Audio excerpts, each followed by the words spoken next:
Assalamualaikum warahmatullahi wabarakatuh.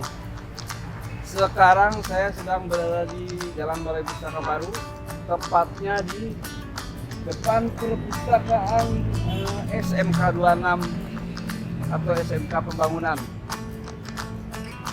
Alhamdulillahirobbilalamin, sekarang saya kedatangan seorang kawan, sahabat, dan juga guru. Silakan Kak Agus. Ayo. Kita ngobrol-ngobrol santai aja nih. Assalamualaikum warahmatullahi wabarakatuh. Waalaikumsalam warahmatullahi wabarakatuh. Jadi Kak Agus,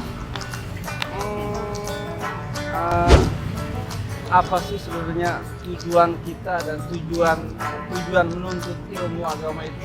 Nah, saya mau nanya dulu nih, saya mau ngomongin apa nih? Gini aja ngomongin tentang Tujuan manfaatnya berilmu atau memang harus berilmu atau memang manusia itu memang harus ada ilmu? Ya semuanya sih. Cuman kita ngebahasnya kita nggak terlalu Dalam jangan ya? terlalu panjang-panjang. Yang penting sahabat-sahabat semua bisa memahaminya dan bisa dimengerti oleh sahabat-sahabat semua yang di luar sana. Baik, untuk mengawali ya, alhamdulillah alamin, kita sekarang bertemu lagi ya dengan izin Allah dan takdir Allah, kita masih diberi kesempatan yang bisa dinikmatin dan akhirnya kita masih bisa bersilaturahmi lagi dengan YouTuber yang sangat luar biasa. Dan saya udah murah. kedua kalinya diundang oleh beliau dan Masya Allah tayangannya sangat bermanfaat bagi orang yang di luar sana. Amin. Gak masalah ilmu, memang manusia itu memang dituntut untuk wajib menuntut ilmu ya, bahkan dari mulai lahir sampai ke liang kubur. Nah, tujuannya orang yang mempunyai ilmu itu buat apa sih? Ya. Banyak orang yang bertanya seperti itu. Kadang-kadang ilmu itu ada yang bermanfaat dan memang harus dimanfaatkan gitu. Ya. Apalagi kan kita mungkin menuntut ilmu dari mulai lahir sampai hingga kita dewasa, sampai tua, sampai meninggal, itu diwajibkan. Gini. Jadi bahkan orang yang menuntut ilmu itu kadang kita harus dipakai itu dalam kehidupan kita sehari-hari loh. Betul. Jangan sampai kita menuntut ilmu jadi kita masih jadi Masih belum masih mau membatasi dengan sesama, masih jangan sampai memang masih ada. ya walau iya Nggak tahu ya. masih ada. Tapi intinya gini sih, orang yang berilmu dan orang yang nggak berilmu, menurut saya sih ya kita kategorikan orang yang mempunyai ilmu ya. Terus di depan kita ada orang yang orang yang ilmunya belum nyampe atau belum punya ilmu. Mumpuni lah ya. Nah, otomatis Saya ini. oh enggak lah, justru kemarin itu guru saya. Jadi gini, kita itu justru harus merangkul gitu. Ya. Kita harus merangkul, harus tarik, dan kita kasih tahu secara perlahan. Jangan sampai orang tersebut orang itu nggak tahu, nggak punya ilmu, kita abaikan, kita kucilkan. Jangan sampai seperti itu gitu. Soalnya kenapa? Kita yang mempunyai ilmunya dosa, dan orang yang tidak paham dengan ilmunya itu malah sama sekali nggak paham gitu seperti itu. Setuju. Jadi ya intinya apa? Kita yang sudah paham dengan ilmu tersebut, kita rangkul ya, kita ajak, kita kasih edukasi dengan secara perlahan. Insya Allah yang penting kalau misalkan memang dia mau menerima, ya syukur-syukur berarti ilmu kita bermanfaat. Betul. Karena gini, karena orang yang berilmu itu Allah akan angkat derajatnya.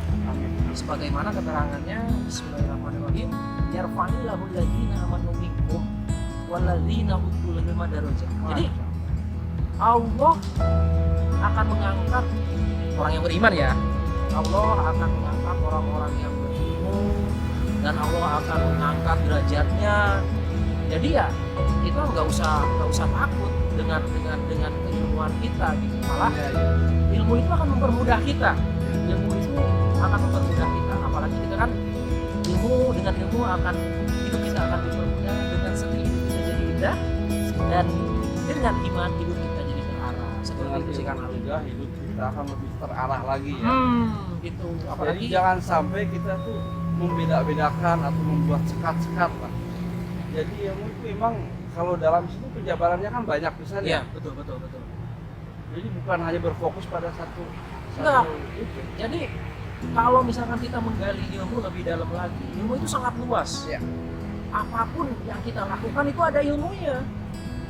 Contoh lah misalkan kita memakai topi, kita nggak punya ilmu, Ya. kita dipasangkan, diterapkan topi itu di lutut.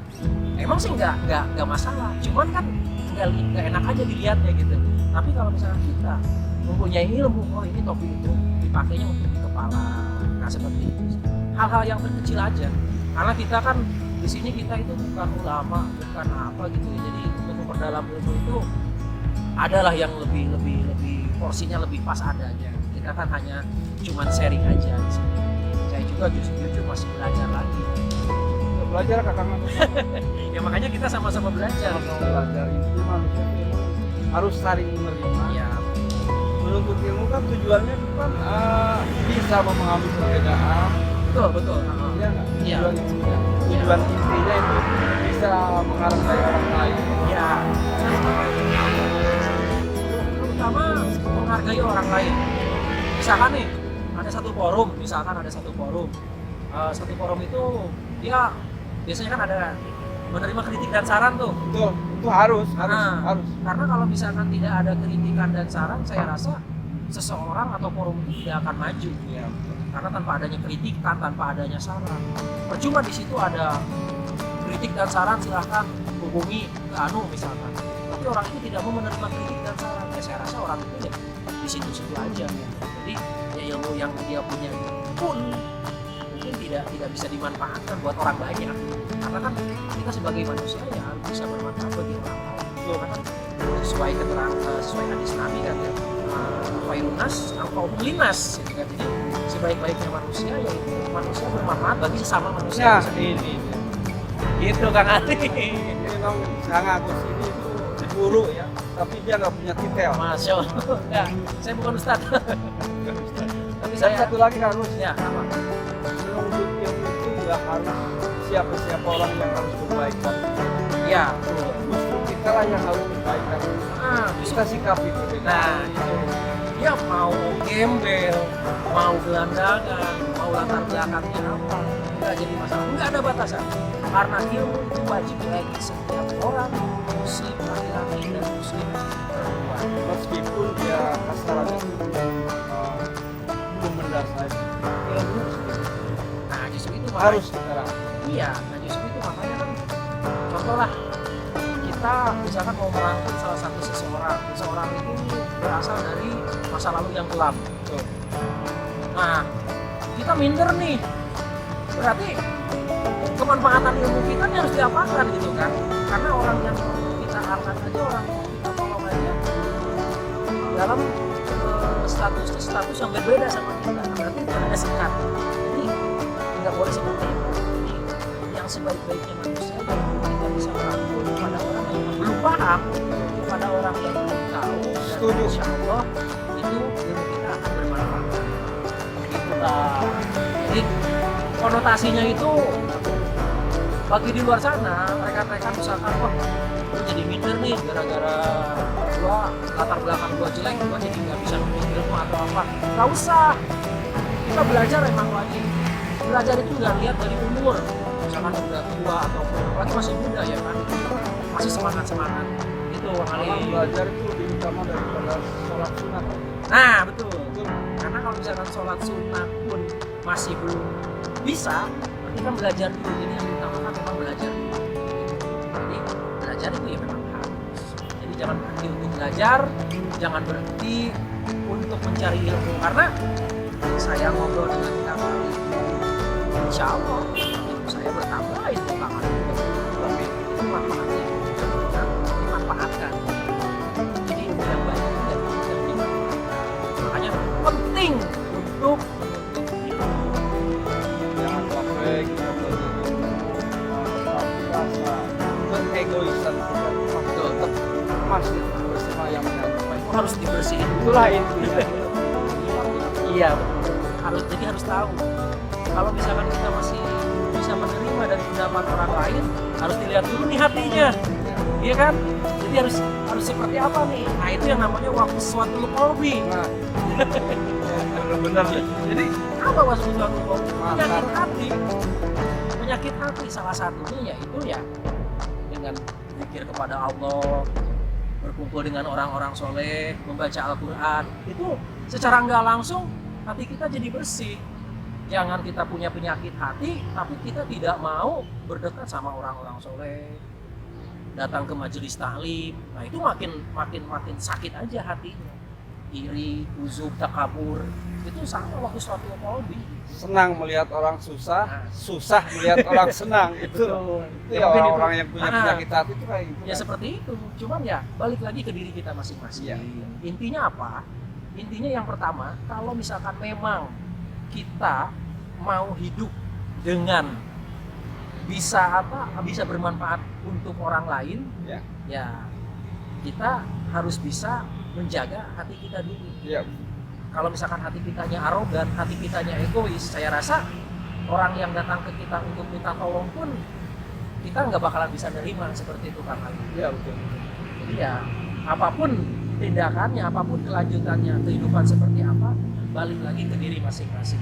Yang penting jaga hati. Kalau kesimpulannya kan kalau manusia aja pengen kaya itu dalam doa kita itu kan kita harus bukan doa ya, banyak yang nganjurin, ada yang nganjurin sebagian ulama itu perkaya dulu hati kita. Betul.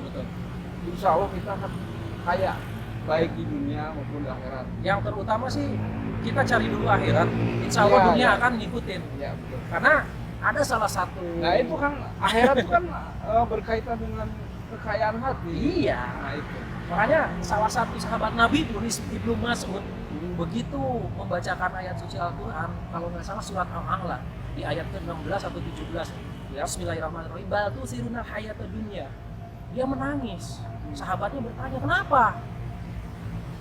Saya sangat sedih karena di sini orang-orang ternyata mengutamakan kehidupan dunia gitu. Orang-orang itu siapa? Ternyata orang-orang itu orang-orang kafir. Ya. Mudah-mudahan kita nggak termasuk sama orang-orang seperti itu. Amin. Nah ternyata di situ tulisannya apa? Bagus siruna hayata dunya wal akhiratu khairu abqa. Ternyata memang akhirat itu lebih kekal kehidupan dibanding dunia, gitu Bang Ali. Jadi ya masih ada kehidupan setelah kematian. Iya, jadi dunia itu hanya sesaat aja. Betul. Tapi ilmu yang wajib dituntut selama kita masih di dunia untuk bekal kita nanti di akhirat. Gitu. Di dunia kadang-kadang orang kan nyari dunia itu sampai lupa segala-galanya kan. Nah ilmunya berarti di mana itu? Tapi kalau misalkan orang yang mempunyai ilmu itu akan balance. Ibaratnya kaki buat kepala, kepala buat kaki ya. Itu mah itu peribahasa yang sangat serem ya. jadi seperti itulah. Jadi seperti itulah. Jadi mungkin kalau misalkan brother-brother di luar sana yang kebetulan nonton tayangan ini ya, jadi nggak usah sungkan lah untuk belajar ya gitu ya Kang Alif ya. Apapun usianya, berapapun usianya, apapun golongannya, nggak ada sekat-sekat untuk belajar. Ya, betul. Yang salah itu yang nggak belajar. Ya. Seperti itu. Jadi ya itu tentang masalah ilmu. Seperti itu Kang Ali. Nah, oke Lur. Mudah-mudahan sahabat-sahabat kita di luar sana itu akan lebih memahami dan nggak ragu lagi untuk belajar menuntut ilmu. Amin. Kita doakan lah. Khususnya ilmu agama. Masalahnya kalau ilmu agama itu memang harus. Jadi itu sangat erat kaitannya dalam kehidupan kita sehari-hari. Dalam agama ya, ilmu agama memang sangat penting. Dalam berteman. Iya, dalam pergaulan ya.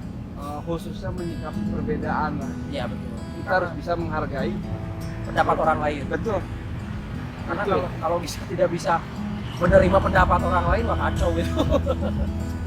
Kayaknya diri sendiri aja yang benar gitu. Ya, padahal belum tentu benar. Jangan sampai punya sifatnya. Betul. Karena jujur aja akan dijauhin juga sama. Nah itu yang disebut yang dibilang para ulama itu musuhmu ya bukan orang lain, musuhmu ya dirimu sendiri. Iya. Seperti itulah mungkin kira-kira. Ya. Saya baru dengar. Ya bang benar. Ya, jadi intinya apa? Intinya ya tadi yang saya bilang, belajar, jangan berhenti untuk menuntut ilmu. Karena menuntut ilmu itu wajib sampai kita keliang hati. Seperti itu. Jadi ada Allah bilang belajar Islam, belajar Islam tidaklah lama, cuma sampai kita mati aja. Iya. Cuman kalau kita besok mati ya udah sampai besok. Iya. Nah makanya selama ada kesempatan, Iya. manfaati kesempatan yang ada seperti itu. Iya. Jadi ya mungkin ada tambahan mungkin Ya udah cukup. segitu aja. Mungkin apa penjelasan dari Kang Nur Agus ini udah mewakili apa yang saya unek-unek saya lah. Seperti itu ya. Mudah-mudahan sahabat-sahabat di luar sana itu. Dan ilmu itu satu lagi, ilmu itu cahaya. Betul. Karena ilmu nurun wa nurullahi la yahlil nas. Iya, ilmu itu cahaya dan cahaya Allah itu akan datang pada orang-orang dan tidak akan datang pada orang-orang yang layak nas, yang orang-orang yang besar. Orang-orang yang hati. Cahayanya itu gak bakalan dapet. Jadi hidayah itu bukan sekedar yang kita hafal di lisan saja. Betul. Dimana hidayah itu merasuk ke hati kita. Iya. Nah, itu aja. Cakep. Ya, belajar dia. Kita sama-sama belajar. Amin. Ya, mungkin cukup ya, hanya itu ya yang bisa saya sampaikan. Siap. Mudah-mudahan kita dipertemukan lagi. Amin. Dan